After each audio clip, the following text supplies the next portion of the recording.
Digambar sir नमस्कार. नमस्कार. Sir तुमची ओळख करून द्या आमच्या यूट्यूब चॅनलसाठी आणि तुमच्या कंपनीबद्दल थोडक्यात माहिती द्या सर. नमस्कार. मी Digambar Gaikwad. Sai Vidisha seeds private limited या कंपनीचा मी फाउंडर आणि मॅनेजिंग डायरेक्टर आहे. आमची ही कंपनी गाई म्हशी तसंच शेळीपालनासाठी लागणारे विविध प्रकारचे चारा याचं मॅन्युफॅक्चरिंग करते आणि पूर्ण भारतभर त्याचा सप्लाय करते. त्याचबरोबर आमच्या कंपनीतर्फे शेळीपालन, गाईपालन, कुक्कुटपालन याविषयी सविस्तर मार्गदर्शनसुद्धा आमच्या कंपनीमार्फत केले जाते. ओके. साई विदिशा आपल्या Yes. कंपनीचं नाव आहे सर. हो. आपण ही कंपनी कधी स्थापित केली आहे सर? आपण किती वर्षापासून आपण ह्याच्यासाठी काम करतो? ॲक्च्युली हा जो बिझनेस आहे सर, हा बिझनेस 2014 पासून आम्ही करतोय. भारतातल्या वेगवेगळ्या प्रदेशात फिरून जेव्हा शेळीपालन सुरुवातीला आमचा एक साईड बिझनेस म्हणून आम्ही चालू केला होता, बरं. तेव्हा आम्ही भारतातल्या वेगवेगळ्या राज्यामध्ये फिरून शेळीपालनाच्या चाराविषयी अभ्यास केल्यानंतर आम्ही ते चारा बियाणे मागवलं, आमच्या शेतामध्ये लावलं आणि त्याचा आम्हाला चांगल्या प्रकारे फायदे मिळाल्यानंतर आम्ही ती बाजारामध्ये विक्री चालू केली. याच्या अगोदर जी आपली फर्म होती, proprietor firm Gaikwad brothers agro farm, त्या अंतर्गत आपण हा बिझनेस करायचो.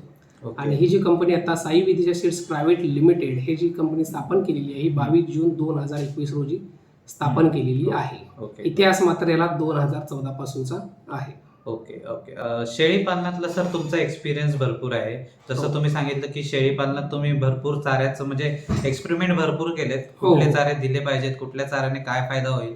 तर थोडं आम्हाला चारा नियोजन कसं करायचं शेळी पालनामध्ये, जर कुणाला नवीन स्टार्ट करायचं असेल किंवा कोणी आधीपासून एक्सपिरियन्स असेल, पण चाऱ्याचं नियोजन कसं केलं पाहिजे शेळी पालनामध्ये? सर्वात महत्त्वाचा मुद्दा आहे, शेळीपालन जेव्हा आपण स्टार्ट करतो किंवा गाईपालन, म्हशीपालन आपण जेव्हा स्टार्ट करत असतो, तर कुणीच हा चारा कोणता घालावा, कोणता चारा हा चांगल्या गुणधर्माचा आहे, मल्टी कटिंग आहे आणि तो चारा घातल्यानंतर अशा प्रकारचा चारा घातल्यानंतर दूध उत्पादन किंवा त्याचं ओव्हरऑल त्याची बॉडी ग्रोथ चांगली होते, असा अभ्यास कोणी करत असताना दिसत नाही. जे उपलब्ध आहे, जे शेतामध्ये आहे, जसं आपण म्हणतो फुकट ते पौष्टिक, अशा पद्धतीनंच हे आजपर्यंत फार्मिंग होत आलेलं आहे. आणि त्याचे काही दुष्परिणाम हे प्रत्येक शेळी पालकाला किंवा गाई म्हशी पालकाला हे अनुभवायला मिळालेले आहेत. आणि जसं आपण म्हणतो की अनुभवातूनच माणूस पुढं जातो. पण जे तुमच्या यूट्यूबच्या माध्यमातून हा जे माझा व्हिडिओ पाहत आहेत, हे जरी नवीन असले तरी त्यांना हे आपले जे प्रोडक्ट आहेत किंवा जे आपण चाराविषयी माहिती देणार आहोत, याविषयी त्यांना माहिती मिळाल्यानंतर ते कधीच शेळी फार्मिंगमध्ये आणि गाई म्हशी पालनामध्ये रिवर्स जाणार नाही. कारण आपल्याकडे जे प्रोडक्ट्स आहेत किंवा जे आपण जे स्वतःच्या अनुभवामधून की ज्याच्यातून वजन चांगलं भेटतं, ज्याच्यातून दूध चांगलं भेटतं, जनावरांची ओव्हरऑल ग्रोथ चांगली होते, अशा प्रकारचे आपण चारा बियाणे विकसित केले. काही राज्यातून आणून ते स्वतः लावले आणि स्वतःच्या अनुभवानुसार ते प्रोड्यूस करून पॅकिंग करून आपण भारतभर विकतो. त्यामध्ये आता शेळीपालनाविषयी तुम्ही एक मुद्दा विचारलाय, तर शेळीपालनामध्ये मुळातच मोठ्या जनावरांचं खाद्य हे शेळीला घातलं जातं. बंदिस्त शेळीपालनामध्ये एखादा नवीन फार्मर शेळीपालन करतो तेव्हा तो गाई म्हशींचं जे खाद्य आहे, जसं मका, ज्वारी, बाजरी, हे तो शेळीपालनामध्ये वापरतो आणि त्यापासून तो शेळीपालन सुरुवात करतो. तिथेच त्याची खूप मोठी चूक होते निलेश साहेब. कारण गायींचा चारा, म्हशींचा चारा एकसारखा असू शकतो, पण शेळींचा चारा हा एकसारखा असू शकत नाही.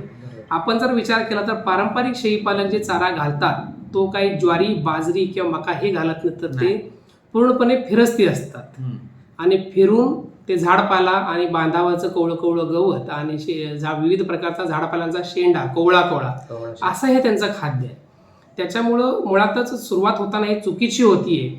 पण आत्ताच्या या व्हिडिओच्या माध्यमातून जे लोक हा व्हिडिओ बघतील, तर कोणता चारा लावला पाहिजे हे आपण शेळीपालकांनी पहिल्यांदा बघितलं पाहिजे. बरोबर.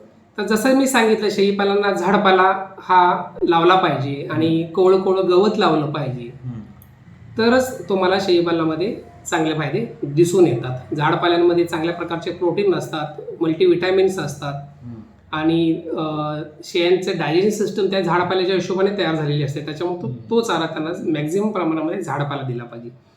त्याचबरोबर काही संकरित गवत आलेले आहेत किंवा जसं आपण मेथी गवत म्हणतो. आता आपण त्या चारा प्रकाराकडे वळूयात आपण. तर गवतामध्ये काय लावलं पाहिजे, तर गवतामध्ये मेथी गवत लावलं पाहिजे. मेथी गवत हा चाऱ्यांचा राजा असं म्हटलं जातं. तर तर राजा का आहे, तर मेथी गवतामध्ये जेवढं प्रोटीन्स आपल्याला भेटतात 22 ते 23% असे प्रोटीन्स इतर कोणत्याही गवतामध्ये नाहीत. आणि मेथी गवत हा असा प्रकार आहे की तो 100% खाल्ला जातो, वेस्टेज त्याचं बिलकुल नाही आहे. 2 ते 2.5 फूट उंचीपर्यंत वाढतो मेथी घास आणि अत्यंत पौष्टिक असा चारा मेथी घास आहे.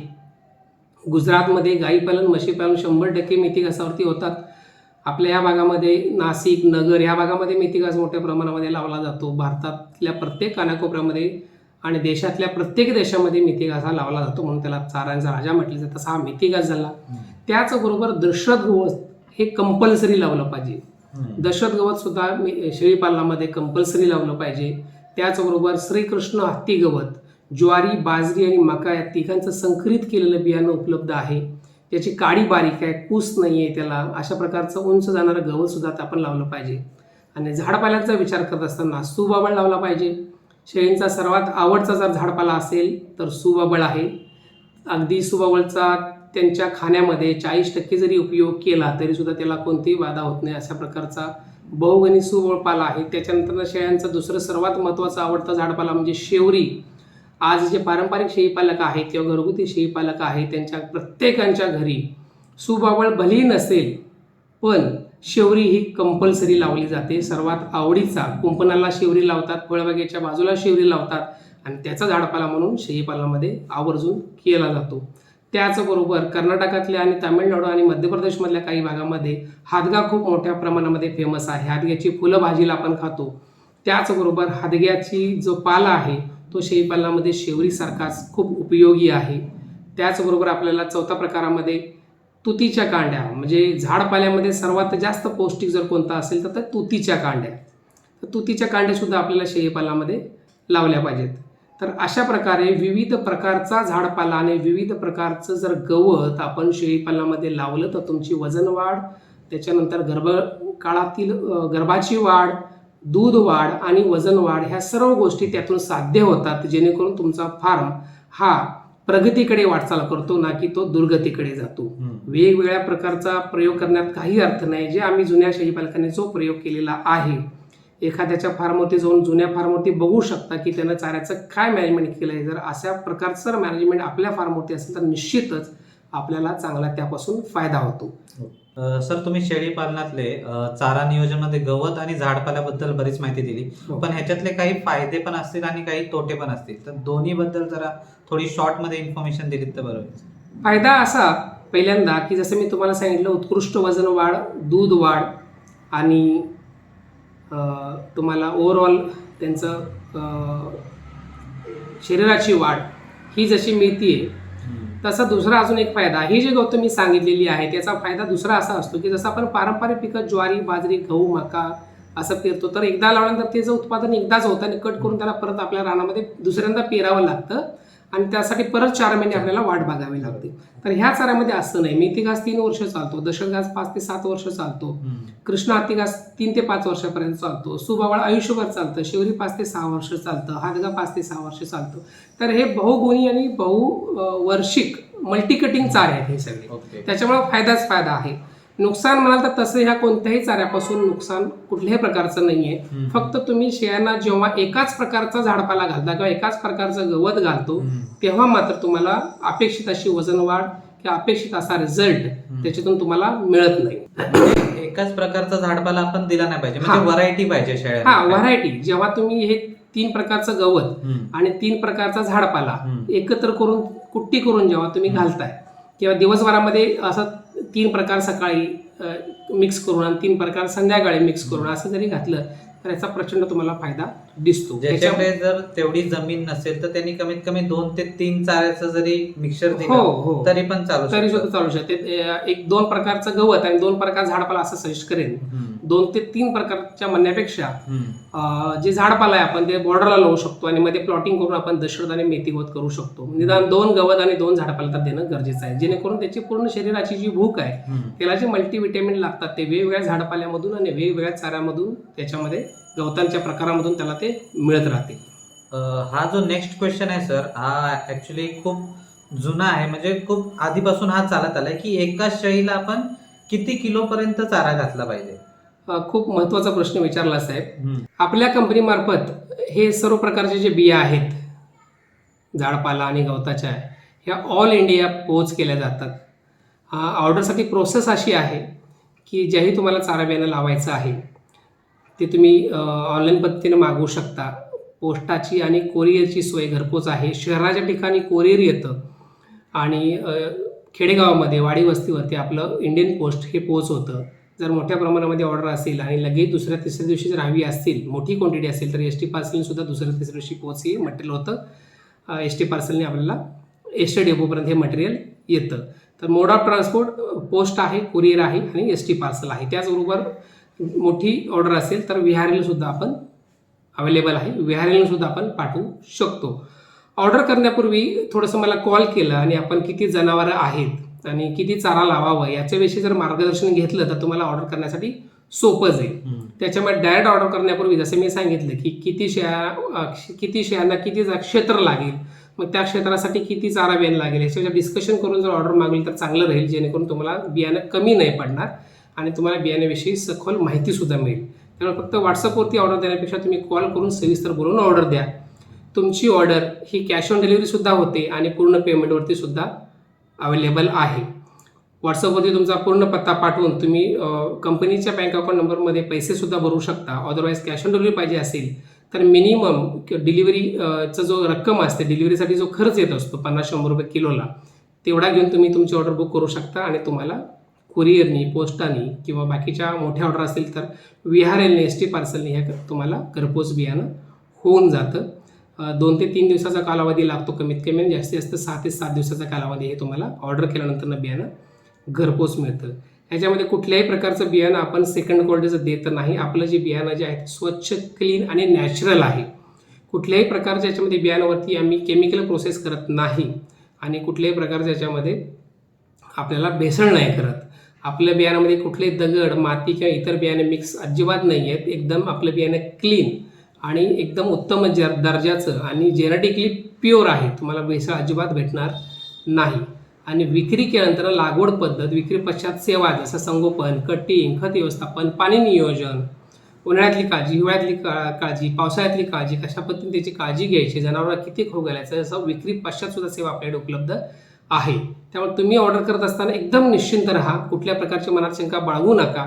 आमच्या जे शाखा आहेत, जर तुम्हाला शक्य असेल जाऊन बियाणं घेऊन यायचं तर मिरजमध्ये शाखा आहे आपली, सांगलीमध्ये आहे, साताऱ्यामध्ये आहे, नाशिकमध्ये आहे, पंढरपूरमध्ये आहे, नागपूरमध्ये आहे आणि मोठमोठ्या शहरामधल्या काही स्टोर्समध्ये सुद्धा आपलं हे बियाणं उपलब्ध आहे. जर कोणाला काही शंका असेल तर जे काही नंबर्स स्क्रीनवरती दिलेले आहेत त्या सर्व नंबरनं तुम्ही संपर्क करू शकता. जर एंगेज लागला एखादा नंबर तर दुसऱ्या नंबरला तुम्ही संपर्क करा. निश्चितच तुमचं जी ऑर्डर आहे ती फुलफिल केली जाईल अशी मी आशा करतो. ओके. जसं आपल्याला दिगंबर सरांनी सांगितलं की साई विदिशा सीड्समध्ये सगळे जे तुमचे ऑर्डर्स आहेत ते सरांना एकदा प्रायर कॉल करा. त्याच्या आधी बरोबर. काय गोष्टी किती लागणार आहेत, किती एरियामध्ये किती लावलं पाहिजे, किती जनावर आहेत, या गोष्टी जर तुम्ही सरांना सांगितलं तर त्यांच्या एक्सपिरियन्सच्या हिशोबाने ते तुम्हाला सांगू शकतील की तुम्हाला किती चारा विकत घेतला पाहिजे, किती बियाणं विकत घेतलं पाहिजे आणि किती प्रमाणात ॲनिमल्सला दिलं पाहिजे आणि त्याच्यात किती वेळ तुमचा लागणार आहे ते चारा कटिंगसाठी. बरोबर आहे. पण ती माहिती देत असताना आपण झिरो बजेट फार्मिंगचं आपण त्यांना माहिती देतच असतो. झिरो बजेट फार्मिंग असं करा, तसं करा. त्याच्यामुळे जास्तीत जास्त चारा तुमच्या स्वतःच्या शेतामध्ये तुम्ही उत्पादन करून घातला पाहिजे, विकतचं काही आणायचं नाही आहे. तर असं एक गुरुमंत्र सुद्धा या माध्यमातून आपण डिस्कसच्या माध्यमातून सुद्धा आपण त्यांना देत असतो. हे कुठल्याही प्रकारच्या डिस्कशनला चार्जेस नाही आहेत. त्याच्यामध्ये तुम्ही निश्चिंत कॉल करा. कोणत्याही नंबरवरती कॉल केला तुम्हाला सेम माहिती मिळेल. माझ्याशीच बोललं पाहिजे असं काही नाही आहे. आमचा कुठलाही स्टाफ असेल किंवा आमचे इतर पार्टनर्स असतील तर तुम्ही त्यांना निश्चिंतपणे निसंकोचपणे कॉल करा. तुम्हाला 100% समाधानकारक असं उत्तर मिळेल आणि चांगल्या दर्जाचे बियाणेसुद्धा घरपोच मिळतील. तुम्हाला घराच्या बाहेर न पडता उमऱ्याच्या आतमध्ये राहून तुम्हाला इंडियन पोस्टमार्फत तुम्हाला डिलिव्हरी अवेलेबल आहे. तर त्या संधीचा तुम्ही फायदा घ्या. आज तालुक्याच्या ठिकाणी जाऊन बियाणं एकतर मिळत नाही, वेळ वाया जातो आणि पैसे वाया जातात. पूर्वी तुम्ही घरपोच डिलिव्हरीचा तुम्ही सेवा घ्या. नक्कीच. एकदा साई विदिशा सीड्सला नक्की कॉन्टॅक्ट करा. उत्तम दर्जाचे सीड्स तुम्हाला अवेलेबल करून बघतो. थँक्यू.